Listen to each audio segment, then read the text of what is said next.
लाखोंच्या अश्रू नयनानं निपाणी विधानसभा मतदारसंघाचे माजी आमदार श्री काकासाहेब पांडुरंग पाटील यांना आज 18/6/2025 रोजी अखेरचा निरोप। आपल्या निष्कलंक आणि स्वच्छ नीतिमत्तेनं राजकीय व सामाजिक कार्यात अग्रेसर असलेले बेळगाव जिल्ह्यातील एक अभ्यास व मुरब्बी नेतृत्व मानले जाणारे निपाणी मतदारसंघाचे माजी आमदार काकासाहेब पांडुरंग पाटील हे दिनांक 17/6/2025 रोजी मध्यरात्री आपल्या लाडक्या मतदारांच्यातून अचानक निघून गेल्यानं संपूर्ण निपाणी मतदारसंघावर शोककळा पसरली। आपल्या लाडक्या नेत्याच्या अखेरचं दर्शन घेण्यासाठी निपाणीच्या म्युनिसिपल हायस्कूलच्या पटांगणात लाखोंची गर्दी बघून सर्वांचेच डोळे पाणावलेले होते।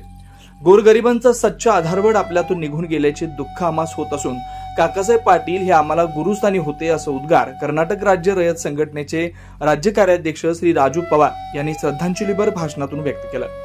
निपाणी मतदारसंघाचे माजी आमदार काकासाहेब पाटील यांचं अंतिम दर्शन घेण्यासाठी निपाणी मतदारसंघाचे युवा नेतृत्व श्री उत्तम दादा पाटील, माजी आमदार सुभाष जोशी, लक्ष्मणराव चिंगळे सर, रोहन साळवे, राजेश कदम, राजेंद्र वडर तसेच विविध सामाजिक राजकीय क्षेत्रातील मान्यवर उपस्थित होते।